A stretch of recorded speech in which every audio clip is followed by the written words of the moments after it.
This is probably the best pizza in LA.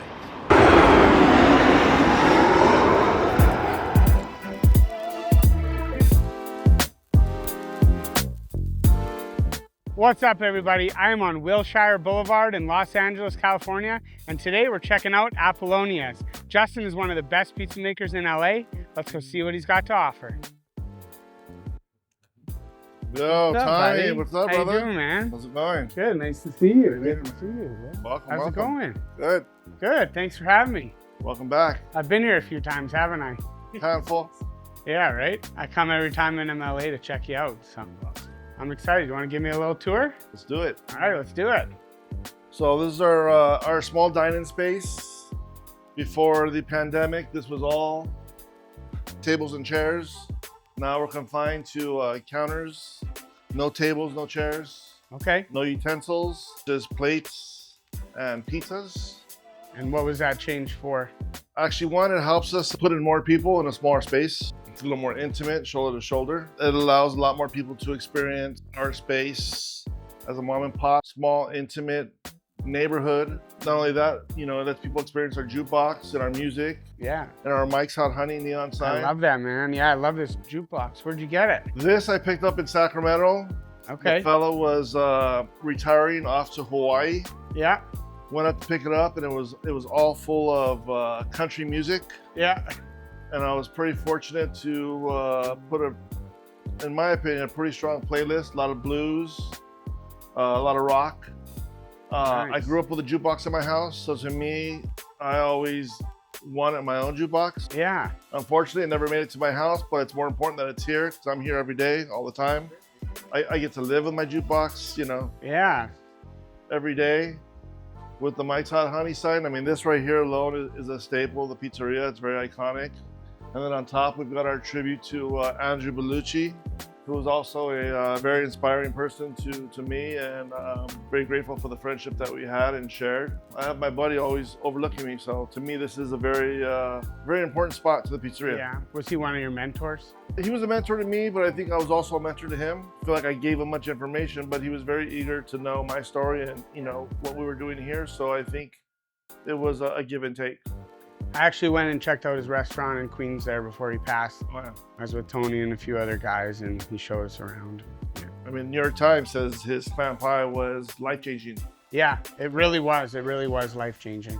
It was a really cool experience. But, you know, I got him looking over me, so he's with me every day, and I'm happy knowing that Yeah. I'm doing what I love and sharing it at And the he's same watching time. you, man. He's watching you do your thing. That's really cool. Then we got our workstation, do our stretching, we do our topping, and then out in the back, we do our baking. Right now, we're in a transition where I think we've maxed out what we can put out with what we have. When we first opened up, we really didn't know what we were doing. All we wanted to do was get the doors open. Yeah. Well, now that the ball's been rolling for 12 years, 12 years. it can only roll so fast. So now we're getting ready to change the spot around so we can get even more pies out. After 12 years, the ball can only run so fast. Yeah. Like I said, now we're gonna step it up, get the ball rolling a little faster. Because you have lines out the door every single day. Hey, I come in here and it's just packed, man. That's so nice to see. You know, been here for 12 years. Business is unpredictable. It's never the same. Some days it's busy, some days it's not as busy. But for us, we just want to have less of a line, get people their food faster. Because in the end, there's really nothing cool about having a line. If you got a line, I mean, people are waiting. You don't want to keep people waiting, especially while they're hungry. A lot of people tailgate in the parking lot, eat their pies on top of their hoods, out of the hatch of their cars. So it's really cool to see that type of culture for a pizzeria, especially in LA, because I mean, the only thing people are really eating on the hoods of their car are either tacos or burgers. Yeah. So it's kind of nice to see a parking lot full of pizzas on top of hoods and trunks of cars. Palm trees and blue skies, can't complain, right? Yeah. Nice. Okay, you want to show us the back? So this is where the magic happens. Yes, this is where it's our little sweat lodge. We've got 4 Montagues. We do full pies on our tops, slices at the bottom, squares on the other side. So all 4 ovens are always and constantly running. Pretty grateful that the guy that I got right now baking, he loves his job. When you love it, it doesn't really matter. We love what we do and Exactly. do it no matter what. So perfect. You want to go make a pizza? Let's do it. All right, let's do it. So what kind of pizza are we going to be making today? So we're gonna do our squares. We don't call them Detroit. It's not a Sicilian, it's not a grandma. It's pretty much a hybrid of all of them. I know someone from Detroit would be like, that's not a Detroit. It's got a lot more air, it's a little more crispy. To me, a Detroit's always been a little bit softer, more of a spongier crumb. Our pies, I think, are a little airier and much more crispier. How do you get the dough so airy? Our dough is the same as our rounds, our 20-inch rounds. We use a starter, and with that, we're like 24, 48 hours. Our par bakes are usually 18 hours, fairly fast. All right, let's make a pizza. So we use our shredded mozzarella. So what other styles of pizza do you make here? We do a round thin crust, East Coast inspired. Just like our squares, we don't identify them as anything. Most people will say, oh, it's a New York. I just simply think of it as an East Coast inspired slice, thin and crispy, not very heavy, light, well balanced, and something you can grab and eat on the run. Did you grow up around here? I grew up locally. I'd spend my weekends with my great grandmother in this neighborhood when we were younger. We're fortunate to spend a lot of time with a great grandmother 6 blocks from here. I lived in the neighborhood for a while. I actually grew up on the east side where I did make pizza there. It was a stepping stone, the family style pizzeria. Yeah. You know, you could get a big giant 18-inch pizza for like $12, and it would feed all the friends in the summer, go swimming. So I mean, Yeah. it was good for the time, but you know, you grow up and you mature and you move on. So And now you're making your style that you like to do. grateful to make my style, do my thing, and call it work. So how long have you been making pizzas? Been making pizza since I was 13. It was my first job. Didn't always make pizza. I got into photography. I did photography for a while. Exhibited in the LA Times. I've done the galleries. I've done the museums. I did come back to pizza to help a friend. And after helping him for many years, increase his business, my father was like, why are you making so much money for someone else? Yeah. You should be doing this for yourself. Right. I never thought of it that way, because it was like, helping someone working was good enough for me at the time. But when you're like, well, I can make this my own, should I do it? It's the biggest commitment you make. Right. Life-changing. Have you had to make a lot of sacrifices to get where you are today? To get here, I would say I've made a lot of sacrifices. Some regretful. You miss a lot of family parties, a lot of family events. But in the end, I think people support you enough to want you to pursue your dream, your passion, so that one day you can have a business that can succeed without you, and you can hopefully recreate those moments, or even better, pass it on to someone else. Yeah. So it's a lot of work. I'm grateful that it's paying off. Is there any talks of opening more locations one day? People always ask me, is there gonna be another spot? Is there gonna be another spot? I always say, when this place is super busy, line out the door, and I'm not here, that's when you know I'm ready. So we're gonna add some oregano, chopped garlic. So you didn't originally start serving these square pizzas when you first opened. How long ago did you start serving them? When we first opened up, all we did was a round thin crust, and which is 10-inch and 14-inch, and then we also offered a 10-inch gluten-free, which was also very, very popular. The demand has changed. Now that there's such a demand for slices, the full pies dine-in doesn't exist anymore, and there's more of a high demand for people wanting slices, whether it be inside or the whole pies outside. So I mean, everything kind of transitioned from large and whole to a lot of slices to go. And which do you prefer? I like the slices to go. Slices to go, I see a lot more people faster than less whole pizzas hourly. I'm just gonna throw it in, and we'll put some vodka sauce at the end.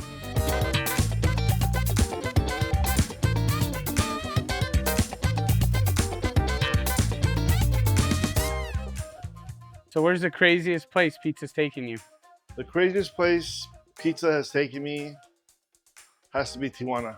Was fortunate to do a pop-up with two other friends, Matt Lyons from Tribute and our friend Gaylord from Tijuana.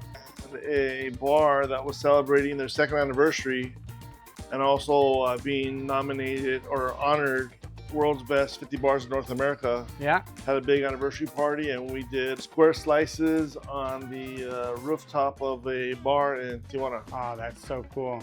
But another thing I'm looking forward to is this year going to Pizza Fest in Nashville. Okay, Pizza Fest in Nashville, nice. Pizza Fest is making its way from Chicago to LA, now Tennessee. So I'll be doing square demo, square pizzas at home. We've been fortunate to do our first event was LA Magazine. It was out in Malibu. That was an amazing experience for me and my crew. We've done the LA Times Food Festival on the Paramount lot. And this year we're looking forward to doing the Emmys after party. The Emmys after party, that's pretty epic. That's pretty cool. So pretty excited for that. That's so cool, man. Why don't you tell me about the name? Apollonia's is named after my daughter. My wife and I wanted to have a space that, that was a neighborhood spot.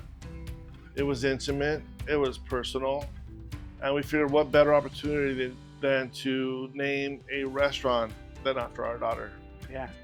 So hence the name Apollonia's Pizzeria. I mean, I wish I was a kid that had my name on it, yeah. But it's a little bit more than just a name. It's for us, it's our staple. It's what we do in our community, our neighborhood. Very grateful that it's gone beyond that. We're very fortunate to see a lot of visitors from across the US, into Europe, into New Zealand, almost all over the world. Yeah, Canada. Canada as well, yes. So should we cut this thing Yeah, open? let's cut it open.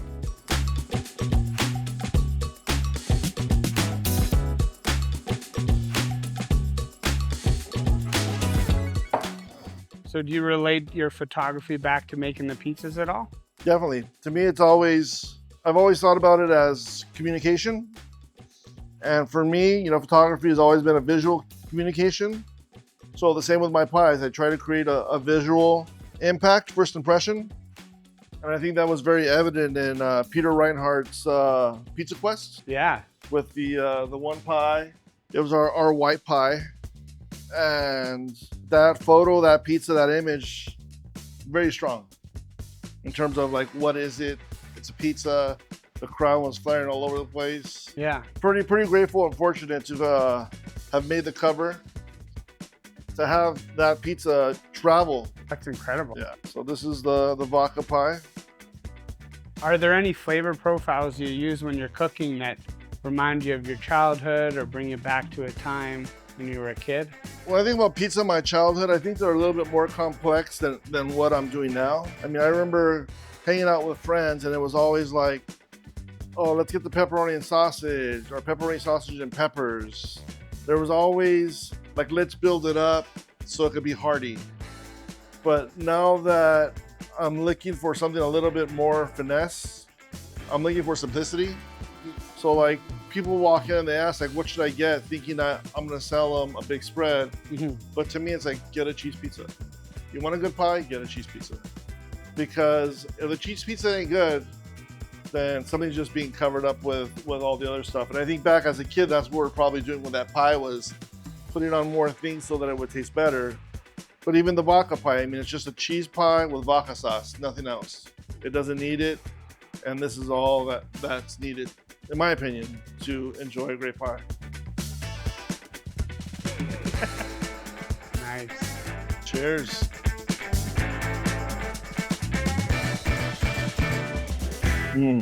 Wow.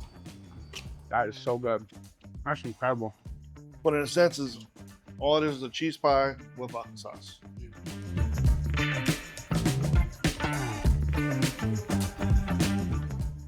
So Justin, your pizzas have some pretty interesting names. Why don't you tell me what they mean? Our pizzas are pretty much stories from travels or places that I've been to, or people that are inspiring. I've got one pizza named after my great grandmother. It's called the Miss Weaver, and she lived to be very old, 100 plus. Wow. And she would do what she wanted to do. And she was still drinking Mountain Dew. I mean, even in her older age, her favorite pie was pepperoni, sausage, meatball, bacon. So I don't know if you get any meatier than that. Another one is the Venustiano, which is named after a place that I would travel to in central Mexico. It was a spicy pie. It had fresh mozzarella, garlic, grape tomatoes, sausage, basil. And it was a place where it was pretty much where a lot of artists would come to while they were traveling and stay for a few days or maybe a month or several months and then travel on to a next city. So you always met a lot of inspiring people, artists, writers from all over the world. I've been fortunate to have a place to share my story through my pizzas. Have you had any mentors growing up or people you look up to in the pizza industry? In the pizza industry, not so much directly, but I've had a lot of mentors. To me, I think a mentor sometimes is someone you need to get you out of your comfort space. Because when you're comfortable, you don't always move. And when someone questions or challenges you, you seem to scramble or want to move forward. And maybe you'll hit the wrong door, but you'll back up and hit the next one even harder. So I've always had mentors, but not necessarily always in pizza. Have you had the same staff for a long time? I've been very, very fortunate for our staff to stick around for a very long time. I think that's because what we do isn't necessarily work. It's something that we all love doing. And when you love what you're doing, it isn't always a job. So our staff has been around for quite a while. It's very small and intimate, but with that, I believe we're a very strong crew. So over the years that you've been open, how have you changed as a person and how have you changed as a pizza maker? How has that developed and progressed? As a pizza maker, as you get older, you make every move count. When you're younger, you're trying to do a lot at the same time with wasted energy. And as I've become older, my goal is to work smarter, but not harder. Well, hey, thanks so much for having me. You know, it's always great to come and see you. Every time I come to LA, I always make sure I stop by, and I really appreciate it, man. It's great to see you. It's our pleasure, and we're always grateful for the support.